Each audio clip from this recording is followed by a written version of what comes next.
కర్మలకే బ్రహ్మ కపాలం జన్మలకే పాప వినాశం.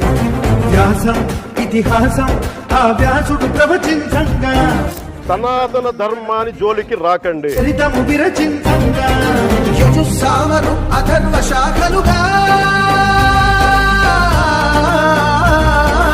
ఓంకారేశ్వరి శ్రీహరి నగరి ఇదిగో రాబదరి. వైకుంఠేశ్వరి శివికి నగరి అదిగో మహిమగిరి.